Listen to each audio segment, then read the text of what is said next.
what she wanna do. Lower to the grave, tell you like it is to your face, she don't play. Every chick down for it all, know that she a boss. No competition, no loss. From the Midwest to the A, autumn got you tuning in, no delay. Ooh, get you right every time. Keep you laughing on a dime. Tell you truth, no lies, so you can live your best life. Cover all topics, no limits. Got something for your mama and your children, no holding back. No gimmicks, coming on strong, get straight to business. Oh yeah. What she wanna do? Live life, live life, live life. What she wanna do? Live life, live life, live life. What she wanna do? Live life, live life, live life. What she wanna do? Live life, live life, live life. Live life, live life. Hey, it's your girl Autumn, and I welcome you back to the Lit Life Podcast, where I encourage you to live your life autonomously.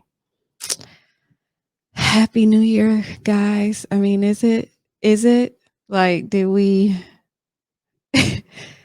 make it? Like, nigga, we made it and we faded type of shit. Like, 2020 is over. And although it feels like it has overflowed a bit, it's over. We made it. So we're going to just be content in this moment that we kind of made it, I guess. So anyways, welcome back to the Lit Life Podcast. And if this is your first time listening to my podcast or watching my podcast on YouTube, I really, really appreciate you. And if you're watching on YouTube, like, please don't be clowning me, because, you know, I'm like looking at myself and I'm not looking like directly at the camera because I don't have my good camera set up yet. Will I ever have the camera set up? I don't know. But anyways, it's season 4. It has taken me, I'm late, by the way, because y'all was supposed to get an episode last week, and I just, I've been exhausted. I've been completely exhausted. I did have a good, holiday, like Christmas. I didn't do anything for Christmas. I just stayed home by myself. Me and PJ watched TV. I can't even remember what I cooked, of course. And just literally just chilled out. And then for New Year's, one of my really good friends, Rhonda, she's actually on one of the previous episodes. She came to bring in the New Year with me, and it's crazy because I have not brought the New Year with anybody in years. So it was a very, very, very good good weekend, very good energy. I love you, Rhonda. Thank you for coming to hang with me.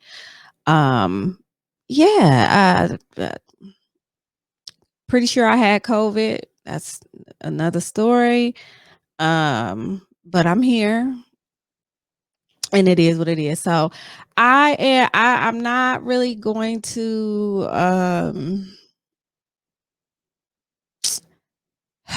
I don't really want to go into this whole little tangent about how these white folks went to the Capitol and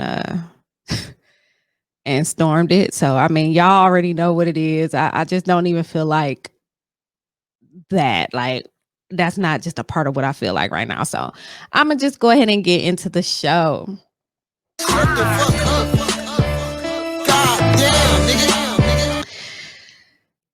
Ooh, child.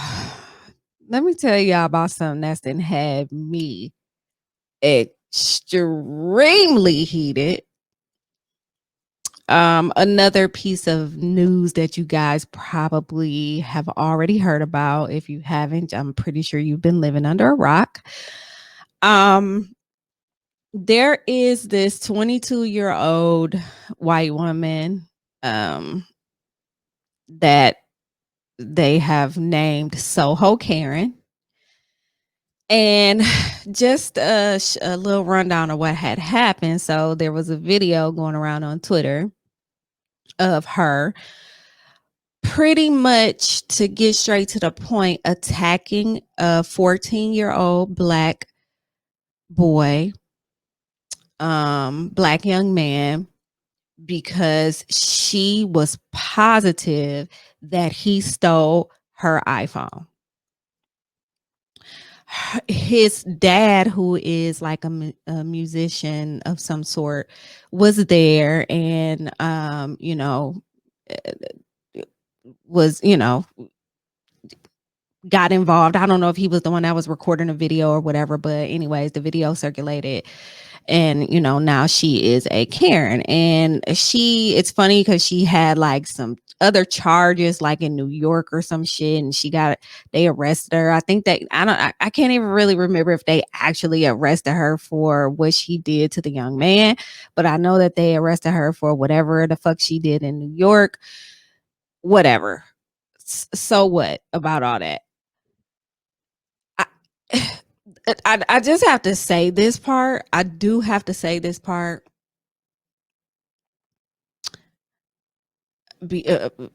Because it relates to the original story of why we're here for the Shut the Fuck Up Award. If like I'm a mother,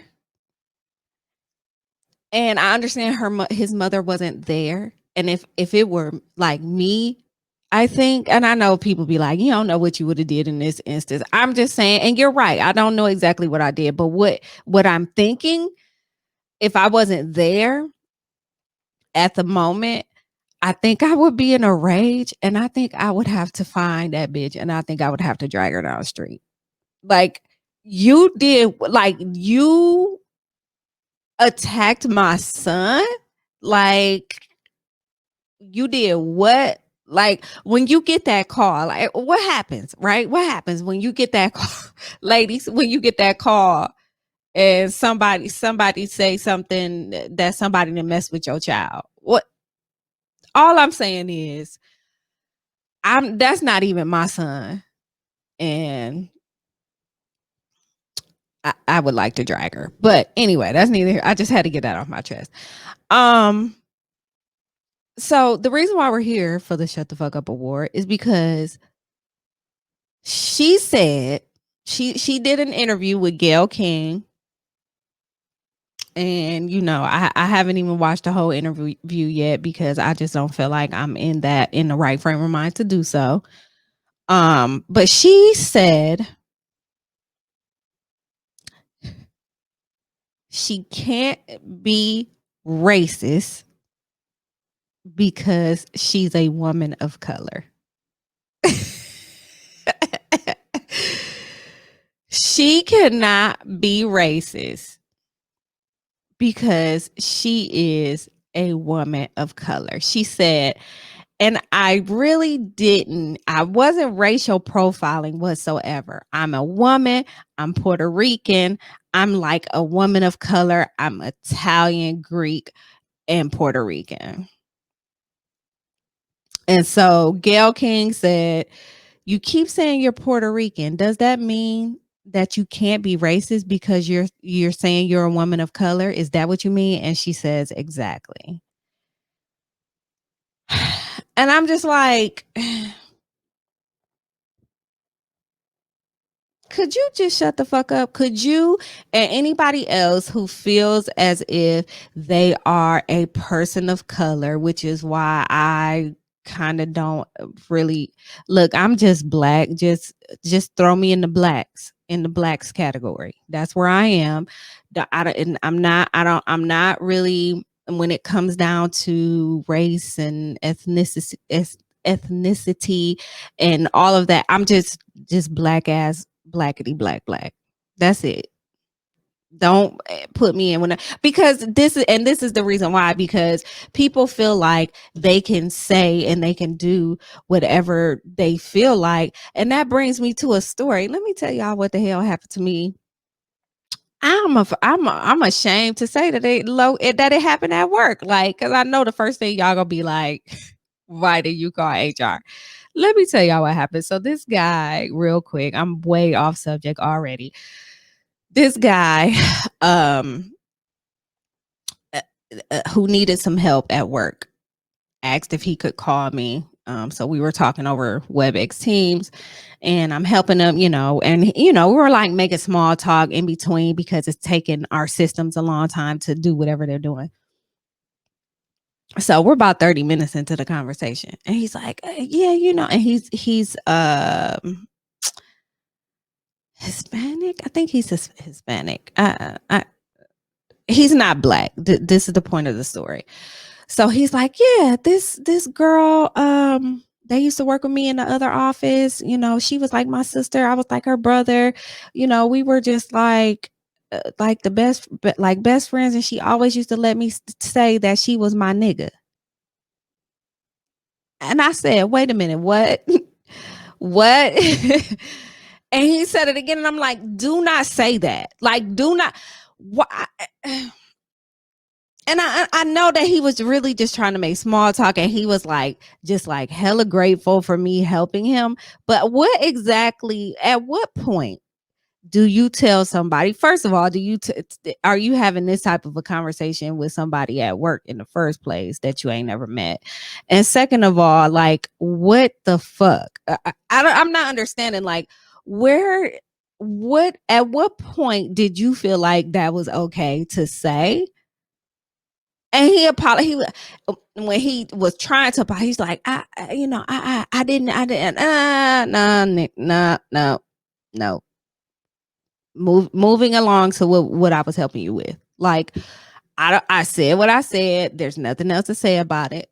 Let's move on in a professional manner. I'm not even going to trip right now. You know what I'm saying? Again, please don't be that person of color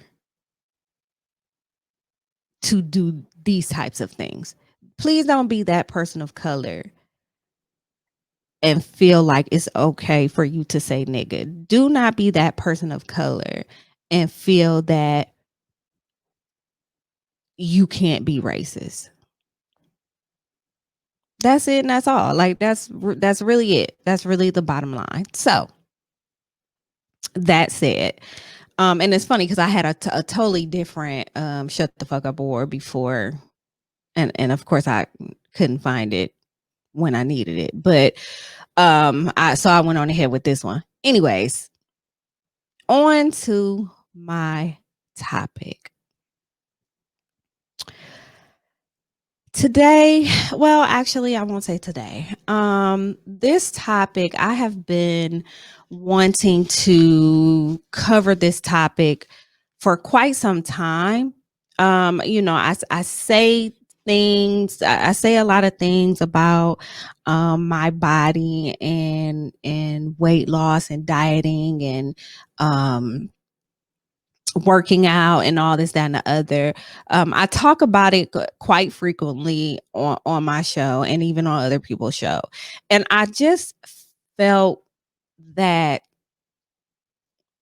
it was time to talk about how women, let's say,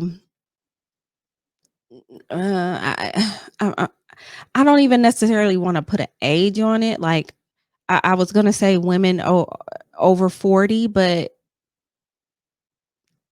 I don't know, maybe over 35. I don't know. But how we view our body, to like what is our body image like? Right? Like, what do we think about when we think about body image? So the very first thing that I did when I said, when I think about body image, what exactly do like, who are people that pop in my mind? And I wanted to write down 10 people, and I couldn't even really think of 10 people.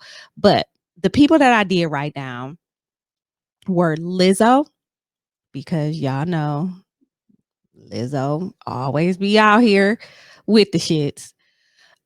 Monique, like Monique the comedian, Oprah,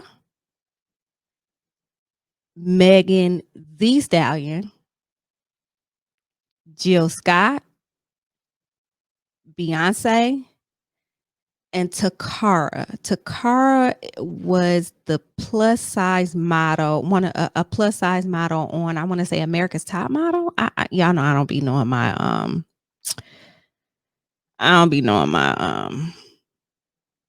what are they, the reality shows, but I think that's the one that she was on. She was like a size 16. That's why I remember her. But anyways, those are the people. Now, all those people, all of those women, all of those beautiful women are of all different shapes and sizes, different forms of entertainment. And all of these women, aside from their talent, because they all have some sort of very good talent, like they're talented one way or another. But aside from that, people pour into, I feel like people pour into their body image, or how do I want to say it? People look at them for their body image. So if you heard podcast happy hour, the last podcast happy hour, I talked about Lizzo and how Lizzo did a cleanse, like just a 10-day smoothie cleanse, and all these, all of her like quote unquote fat peers were pissed off. Not all of them, but some of them were pissed off, saying that she was, against being fat. I don't know. It was just really weird. Like it was all like so freaking weird, right? And then you have someone like Monique who was a big girl at one point in time, and then like all of a sudden she's in the gym, she's working out, she's doing whatever, and she came, like revealed herself at one point in time, and everybody was like, damn. Another person, Niecy Nash. Like Niecy Nash is built like a Coke bottle.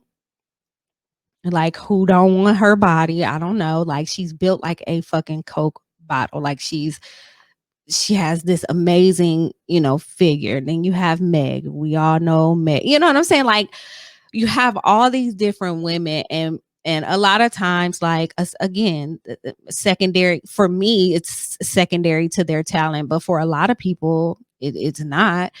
They look at them and they're looking at them for their body image, and even the ones on that list who people may think have the perfect body, I am I'm pretty sure that there is something about their body that they struggle with. And I think that I just felt like I wanted to bring that to my audience's attention. So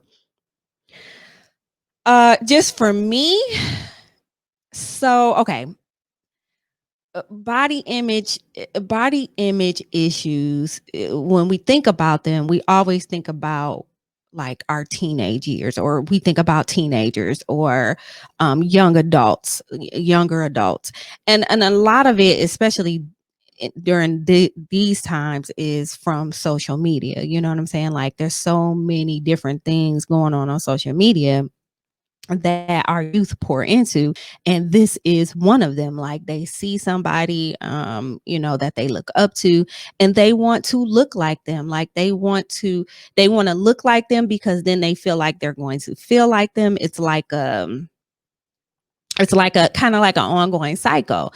So especially at a younger age. But for me, like, I ain't have social media, you know what I'm saying? And I really sat here and thought about it. When I think about it, I really didn't even feel like body image wasn't on my radar for many, many years. And I, even through like, I would say up until I was about maybe a sophomore in high school.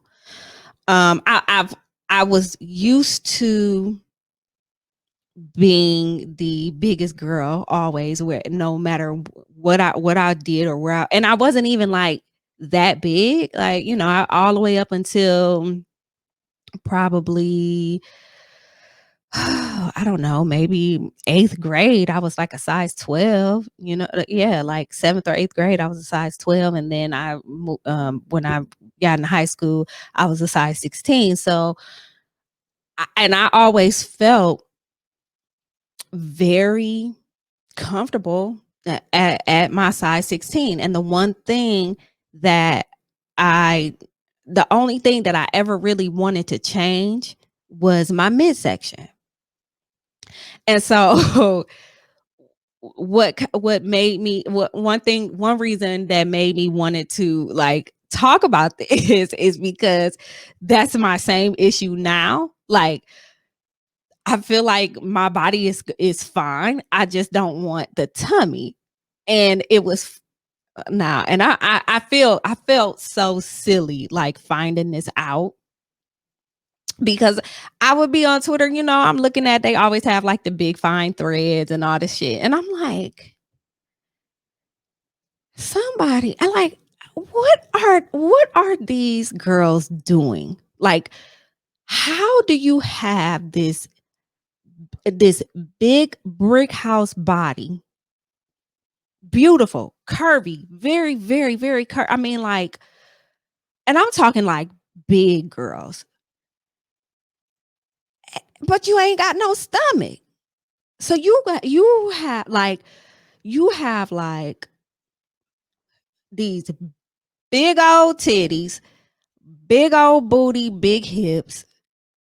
Like, your ankles are kind of big. Like, and I'm not being funny here. Like, I'm not like trying to like dog anybody, because again, I'm looking at their bodies like, your body is amazing.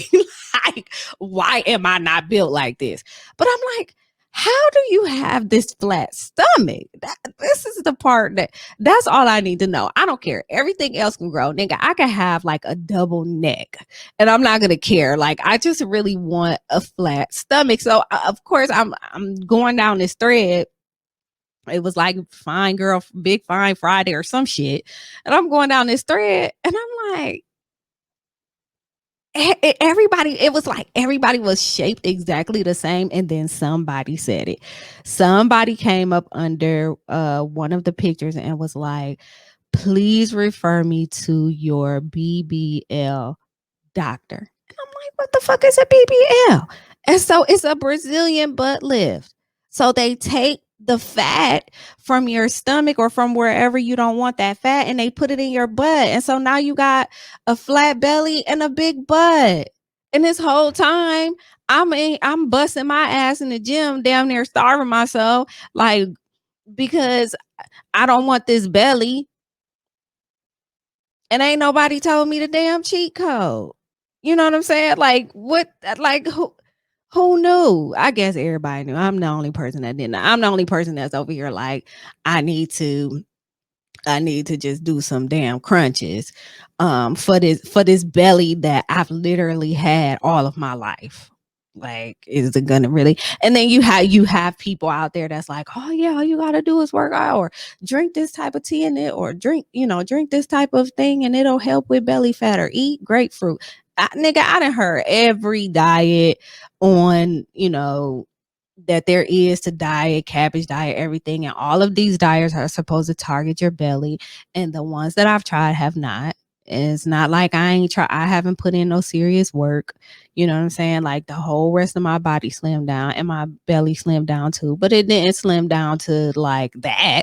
So anyway, that's how I got here, right? But it made me kind of chuckle, because it's just like, girl, you are in your 40s. Like, why is this a deal? Like, I won't say it's a big deal. It kind of is a big deal, but why is it a deal? Why is it any type of deal at this point in time in your life? So I started doing a little research, and I came across a couple of websites and some articles on some websites. And I wanted to just put a few facts out there about body image and how they're kind of related to, well, not kind of, but they are related to eating disorders and things of that nature. So just take a listen real quick to these facts that I came up with. So the website I was on was the National Eating Disorders Association website. And the article was kind of older, I think, but even still, it was decent information. Like it was just crazy. So, anyways, um, more women approaching or beyond midlife admit that they struggle with their bodies, eating, and seeking, and are starting to seek help. So that made me feel a little bit better, because it's just like, again, when you think about body image, you think about yeah, I mean, just body image in general, like wanting to look a certain way, or anything, you kind of just think of like high school, what the pressures of it. I'll put it that way. Like when you think about feeling pressured about about looking a certain way or whatever, like you think about high school, you don't think, you're going to be in your 40s and you're going to be like hella concerned about um your back fat, what I'm saying? Like you would think that type of shit passes, but sometimes people even develop that type of thought process in their 30s and 40s, and I'll tell you why in a minute here. um another finding was 60% of women engaged in pathogenic weight loss control or weight control. 40% were restrained. 40% were reported that they were restrained eaters. Um, let's see, 40% reported that they were overeaters. 50% reported that they don't like to eat because they feel guilty. There's like no pleasure in what they're eating, because they feel guilty behind eating it. And these are all like around the actual like eating disorders or whatever. And what was another one that I wrote down? Oh, women with eating disorders are 5 times likely to abuse alcohol and drugs, which was like, I guess it makes sense because it's stress, right? Anything that's going to stress you is gonna, what I'm saying, make you want to do whatever it is you need to do to relieve that stress, right? And 20 to 50%, which I thought that was like very a broad range, but whatever. 20 to 50% have a history of trauma. And honestly, I would have thought that it would have been higher than that. Uh, People don't realize that trauma really can push you into eating disorders, or eating just to comfort yourself. Stress eat, emotional eat, all of that stuff. Like this, it really can be something that's like so deeply rooted, and you don't even know what it is, but it's causing you to eat. And I know, because I've actually been there. So with that being said, I wanted to go into some triggers, like things that may trigger women as they get older to have body image issues, or to even suffer, or something that may trigger eating disorders. And there were so many things on this list, like so many things on this list. It's like it's already hard as hell to be a woman, but to know that certain things that are definitely gonna happen to you in life are going to trigger you being uncomfortable with the way that you look. Like it's stressful to even think about. But anyway, here are some of the triggers. Pregnancy. There are some people who feel like their best being pregnant. Like, I've heard women tell stories about how beautiful they felt, how they just, how if they could be pregnant forever, they would just be pregnant forever because they just felt so beautiful on the outside. Like, I've heard so many stories like that. And then you have, on the other end, you have people who just really hated how they looked while they were pregnant, and couldn't wait to not be pregnant. And then when they weren't pregnant anymore, here they are trying to hurry up and get back to whatever body that they had. And of course, things like that takes time. So, that could trigger a little bit of body image issues, like, and trigger you to want to do all types of crazy dieting and shit like that.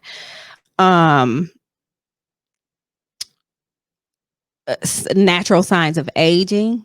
So we know that we live in a society that the cosmetics and any type of like a plastic surgery or anything, it's big, right? It's like probably billions and billions dollars are generated by these types of things, and it's because nobody wants to age. Nobody wants to accept getting older. And I never really had a problem with this. I still don't. I think that it's more like how my body feels. Like, the other day I did my hair and it took forever, but I was sitting on one of those like cheap bar stools, and I couldn't figure out for the life of me why the next day why my whole entire body was hurting, like, and like my butt cheeks, like, why does my butt hurt? Like, pause, you know what I'm saying? Like, why am I hurting like this? My legs, it felt like I had done like 102 squats. Like, why? And it was because I sat on that hard ass stool doing my hair, and because I'm getting older, like, my body is getting my body is getting older. And although, you know uh, mentally I may not feel like I'm getting older, but I am. So anyways, I get it. Natural signs of aging.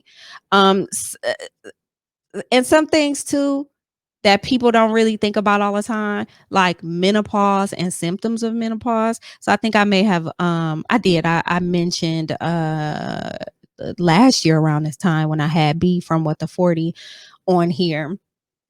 I mentioned that I have hot flashes because I was pushed into early menopause. So it makes you feel a way. Like, like, do I it makes you not really want to be close to anybody when you know that you're gonna, wake up in the middle of the night sweating. How gross is that? Like, it's not necessarily like it makes you feel it just makes you feel a way, and it reflects in the way that you look at yourself when it comes to body image. Like, it just does. It just makes you. It just sometimes I just feel weird. You know what I mean? Like, ew. Like, but it really does reflect in my body image. I wish I could really explain what I'm saying. It makes me feel away. It makes me feel like I look away. Like, sometimes, like, who wants to look at me while I'm sweating like that? Yuck. You know what I'm saying? So I get that. Other things that people may not think about, the work environment. You always want to go to work and look like, like you're on your shit. Like, you know what I'm saying? And sometimes that plays into body image issues. If you're comparing yourself to people around you, you know what I'm saying? Like, if homegirl came in and she got on a badass skirt suit, but you're looking at it and you want a suit like that, but you feel like you're not going to look the same way in it, so now you're discouraged. You know what I'm saying? It's definitely things like that. And I'll just read a couple of these other ones. Retirement. um deciding not to have children. And again, these are like triggers that can cause adult eating disorders and or body image issues. Empty nest, when your kids are grown and gone, and now you're like, here I am looking like a mom with no kids. Been there. um um God, it says it, children's marriage, becoming a grandmother, um infidelity and divorce. So I mean, and there's many more on this list. It's just, there's just so many things to be aware of when it comes to body image issues over a certain age.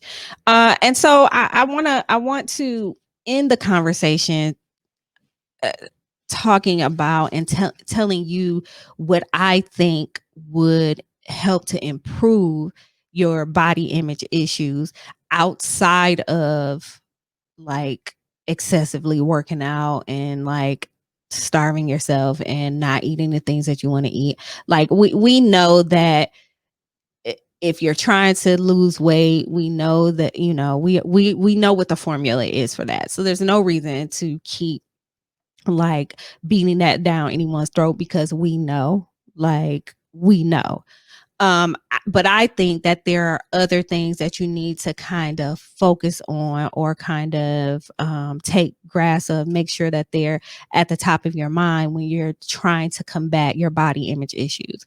And my first thing is, you have to unlearn what society has taught us about beauty, right?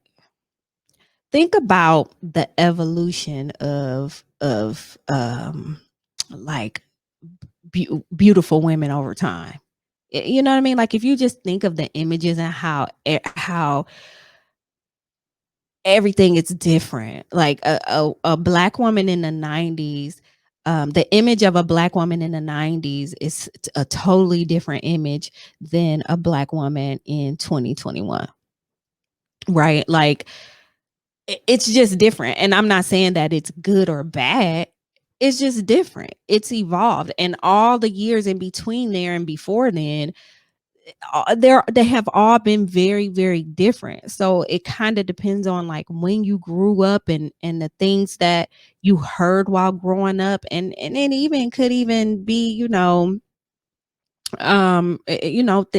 things that went on in the home. Like, I know my grandmother, and I know she never really meant anything by it, but she always had something to say about my weight. Always. I mean, when she was the main one having me sitting my ass at the table, making sure I cleared all my food. You know what I'm saying? So it could even be things like that, childhood trauma, all types of things. But you have to unlearn that, and find a place within yourself that you feel you will be comfortable. You know what I'm saying? Like, that you feel would you that you what you feel is beautiful, because it's different. Like, they really do say the eyes, and what is it, in the beholder, what the fuck they say, y'all already know what I'm talking about. That you have to define beauty for yourself. You don't have to take the definition of beauty from your parents, your husband, your siblings, your friends, or anybody in society. That's a part of living your life autonomously. You don't have to do that. You can define your own beauty. And once you do, you have to ask yourself, if there's something that you're wanting to change after you've defined that for yourself. If it's something that you want to change for yourself, ask yourself why. What's the reason behind wanting to make this change? You know what I'm saying? What's the reason for wanting to what's the reason for wanting to do whatever? I don't know, hell, whatever. Ask yourself why. And if you feel like it's a good enough reason, if you feel like it's logical and it makes sense, hell, go for it. I'm all for any type of positive change you want to make to yourself. Just try to make sure that you're not doing it because of the way that other people perceive you. Like that's where things start to get tricky. Okay. Number 2, remind yourself, and let me say this. I mean this from the depths of my soul. And I have had this conversation prior to this podcast for many, many, many, many, many, many, many, many years with many women. And part of the reason is because sometimes I have to remind myself too. Remind yourself daily that no matter what happens, no matter who you come in contact with, no matter how people perceive you, that you are that bitch. And you will be. You will continue to be. Okay? You are the shit. You are the shit. You need to remind yourself of that. I know we're in a pandemic. If you feel like you need to go in there and dress up, I'm going to tell you first, try to go to some of them clothes that got a little elastic, because y'all know niggas, y'all know we've been eating. Find something cute in that closet and put it on and take you some pictures to remind yourself. Go through your camera roll of pictures of you by yourself. Remind yourself. Print some of them bitches out and hang them up. Remind yourself. Whatever it is that you need to do to remind yourself, you don't need the reminders from nobody else. I shouldn't even have to be reminding you of this. You don't need any type of reminder or validation or nothing from no damn body. You don't need to turn the TV on. You don't need to go to social media and look to see what such and such got on and how cute this celebrity is today or no shit like that, because you are that bitch. In the state that you are in right now, you are that. You are it. You are the shit. And you will continue to be the shit. Period. There's literally nothing.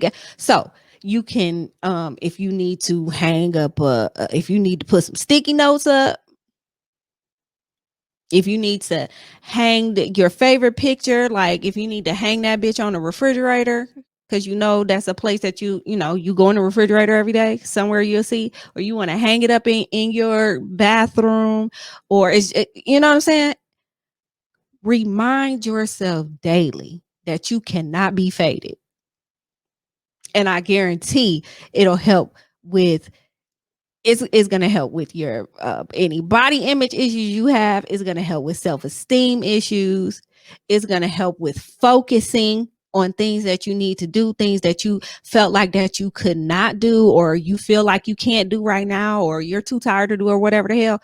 When I tell you, when you get to reminding yourself that you that bitch every single time, you will see improvement. I promise you. Do it for like 30 days. I promise you, you will see an improvement in the way that you see and you look at yourself. But you got to believe it.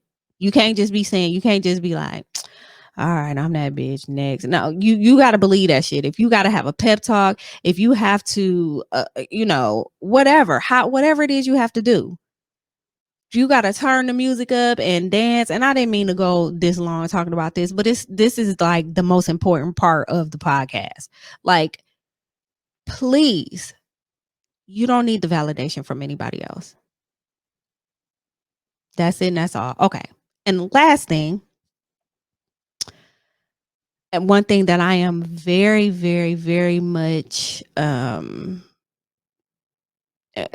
into, like I wish a lot more people were into, is to seek professional help. There are like behavioral therapists, because a lot of these issues really are deeply rooted in us. And that goes for anything, right? You have to get to the root of the problem. If you don't, if you're cutting it off halfway, you cut a weed halfway, it's going to continue to grow. You have to root it. You have to figure out what is making this grow inside of me. Why am I being poisoned? Like, what is happening? You have to get to the root. And when you do, it's going to surprise you. You're going to cry. It's going to be all types of, like, you're going to go through this whole emotional roller coaster of things. But now you know. And now you'll be able to figure out a way to move forward and to start reversing and unlearning. Like I said earlier, you'll be able to start unlearning and relearning your new way of life and your new way of thinking, and learning how to live your life autonomously, right? So that's my word on. Look, I done sit up here and talk. Now I'm hungry, but that's my word on my word on body image. And how we view our bodies after a certain age. And I just really hope that you guys got something out of it. I'm happy to be back. It's been stressful, me trying to get back to the mic and get y'all some content. I do have some other things that you'll be seeing as well that'll be coming out. I have plans on having some really great guests, some returning guests and some new guests. So we'll see how that pans out. But I think season 4 is going to be great. Real quick, I gotta tell y'all, you already know, podcast happy hour. The next podcast happy hour will be hosted by Tamra to the Break of Dawn podcast. So make sure that you're following her. That will be on January 23rd, which is a Saturday. And I'm guessing it'll probably be around 8 or 9-ish Eastern Standard Time. I don't know if I can't remember if we set an actual time, but I'll make sure that I have the time and stuff. I'll make sure that you guys know when it's time for you to know. And then next month, which is Black History Month, I will be hosting blackety black ass black as fuck blackety black and more black ass podcast happy hour. So I hope you guys are prepared for that. All right. It's a wrap. So until you hear me again, peace.